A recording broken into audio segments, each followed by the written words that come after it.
साथियों नमस्कार, मैं हूं नीरज पटेल और आप देख रहे हैं नेशनल जनमत। वास्तव में योगी राज में उत्तर प्रदेश में भ्रष्टाचार के खिलाफ जीरो टॉलरेंस नीति अपनाई जा रही है, जिसका सबसे बड़ा उदाहरण है छत्रपति साहू जी महाराज विश्वविद्यालय कानपुर के मौजूदा कुलपति विनय पाठक। भ्रष्टाचार का ऐसा कौन सा आरोप है जो कुलपति विनय पाठक पर नहीं लगा है? एसटीएफ एफआईआर दर्ज करवा करके 2 करीबियों की गिरफ्तारी कर चुकी है। तमाम जगह से खबरें सामने आई कि भ्रष्टाचार के सबूत भी मिल चुके हैं।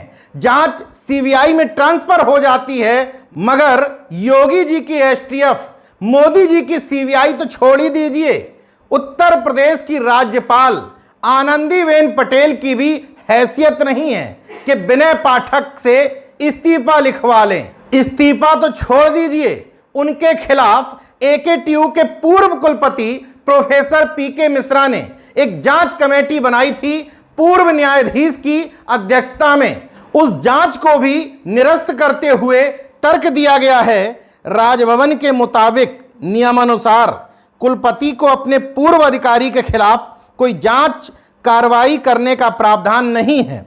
कुलपति के खिलाफ जांच कुलाधिपति के स्तर पर की जा सकती है।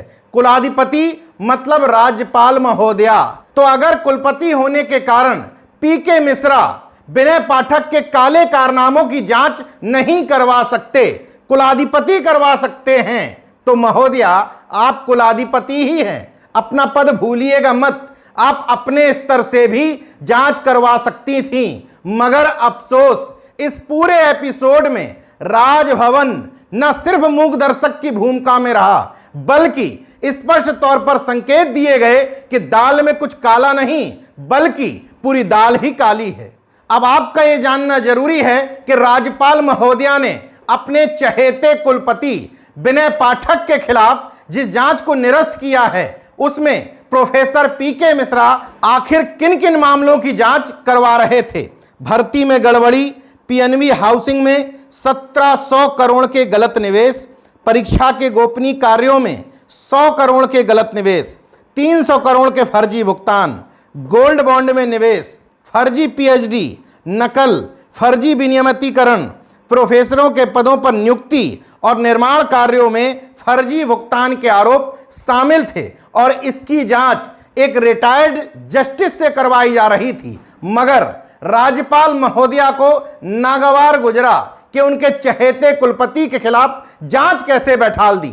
तो पहले प्रोफेसर पीके मिश्रा पर ही आरोप लगवाए गए, बुला करके उनसे इस्तीफा ले लिया गया और अब उनकी बनाई हुई जांच कमेटी को गलत बताते हुए, नियम विरुद्ध बनाते हुए निरस्त कर दिया गया। विनय पाठक का रसूख और दबदबा देखिए, लगातार भ्रष्टाचार के आरोप लगते रहे, लेकिन एक के बाद एक न सिर्फ विश्वविद्यालय मिलता रहा, बल्कि जब भी मौका मिला तब पूर्व राज्यपाल राम नाईक और मौजूदा राज्यपाल आनंदीबेन पटेल ने राजभवन का दिल ही खोल के रख दिया। और ज्यादातर समय इस व्यक्ति के पास एक विश्वविद्यालय नहीं, बल्कि 2-2 विश्वविद्यालयों के अतिरिक्त चार्ज भी रहे। अब इस बात में कितनी सच्चाई है ये तो मैं नहीं जानता, लेकिन दबी जुबान लोग स्वीकार करते हैं कि विनय पाठक के साथ भारतीय जनता पार्टी के मौजूदा प्रवक्ता सुधांशु त्रिवेदी, जो राजनाथ सिंह के बेहद करीबी इसलिए माने जाते हैं क्योंकि सुधांशु त्रिवेदी के पिता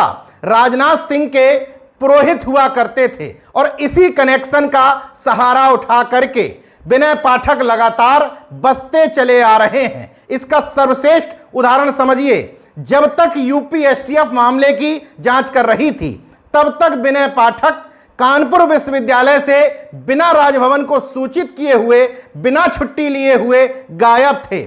जैसे ही जांच सीबीआई को मतलब केंद्र को ट्रांसफर होती है, वैसे ही विनय पाठक फिर से कानपुर विश्वविद्यालय अवतरित होते हैं, दोबारा से चार्ज संभाल लेते हैं। ना आनंदीबेन पटेल की बर्खास्त करने की हैसियत होती है, ना योगी आदित्यनाथ जी की एसटीएफ की गिरफ्तार करने की, और सीबीआई का कहना ही क्या। सीबीआई में बताया जाता है कि केस इसीलिए ट्रांसफर करवाया गया था कि ऊपर केंद्र में बैठे हुए लोग सब कुछ मैनेज कर लेंगे और मौजूदा स्थिति को देखते हुए लग भी रहा है कि सब कुछ मैनेज हो गया है, क्योंकि आनंदीबेन पटेल के राज में ही 4 कुलपतियों को बुला करके इस्तीफा लिया गया या उनको बर्खास्त किया गया। अवध विश्वविद्यालय के कुलपति प्रोफेसर रविशंकर सिंह, जरा से आरोप थे उनके ऊपर, विनय पाठक की तुलना में वो आरोप नगण्य भी कहे जा सकते हैं, फिर भी राजभवन बुला करके इस्तीफा लिया गया। उनके कार्यकाल में जो प्रोफेसर्स की नियुक्तियां की गई थी उन पर पहले जांच बैठा ली गई, फिर उनको रद्द कर दिया गया, क्योंकि भर्तियां नियमानुसार हुई थी तो उसमें ओबीसी एससी के कैंडिडेट ठीक संख्या में हो गए थे। दूसरा उदाहरण, आगरा विश्वविद्यालय के कुलपति प्रोफेसर अशोक मित्तल, वित्तीय अनियमितताओं के आरोप लगे, बुला करके इस्तीफा ले लिया गया। भातखंडे संगीत संस्थानम विश्वविद्यालय की कुलपति हुआ करती थी प्रोफेसर श्रुति सडोलीकर काटकर, उनको बर्खास्त कर दिया गया था। इन सब पर भी इसी तरह के आरोप थे। जब इन लोगों से इस्तीफा लिया गया या इनको बर्खास्त किया गया तब इनके खिलाफ कोई एफआईआर दर्ज नहीं थी, ना ही सीबीआई और एसटीएफ की इंक्वायरी चल रही थी। इसके बावजूद इस्तीफा ले लिया गया, जबकि विनय पाठक के खिलाफ सीबीआई जिस एफआईआर में इंक्वायरी कर रही है उसमें मामले सुनिए। आईपीसी की धारा 342 बंधक बनाना, 386 रंगदारी, 504 अपमानित करना, 506 धमकी देना, 409 आपराधिक विश्वास भंग करना, 420 420 धोखाधड़ी, 467 468 फर्जी दस्तावेज तैयार कर वसूली करना, 471 जालसाजी, 120 भी साजिश करना, भ्रष्टाचार निरोधी अधिनियम की धारा 7 यानी कि रिश्वतखोरी। आकंठ भ्रष्टाचार में डूबे हुए विनय पाठक के विराट व्यक्तित्व के सामने ये सब धाराएं फीकी हैं। विनय पाठक पर न सिर्फ साहित्यिक चोरी के आरोप लगे, बल्कि संसद में सवाल के जवाब देते हुए तत्कालीन मानव संसाधन विकास राज्य मंत्री ने नाम लेते हुए बताया था कि विनय पाठक पर साहित्यिक चोरी का मामला प्रूफ हो चुका है। फर्जी तरीके से पीएचडी करना, अपने छात्र की थीसिस चोरी करना, अपने बायोडाटा में खुद को समय से पूर्व प्रोफेसर घोषित करते हुए गलत तरीके से कुलपति बन जाना, कौन सा आरोप है जो विनय पाठक के खिलाफ नहीं है। मगर भ्रष्टाचार के खिलाफ जीरो टॉलरेंस की नीति की बात करने वाली केंद्र सरकार, राज्य सरकार, राजभवन की हैसियत नहीं है विनय पाठक की सत्ता हिलाने की। अब विनय पाठक के खिलाफ एफआईआर दर्ज करवाने वाला शख्स डेविड मॉरियो डेनिस सोच रहा होगा कि आखिर इस भ्रष्टाचारी पुरुष के खिलाफ जाऊं तो कहां जाऊं।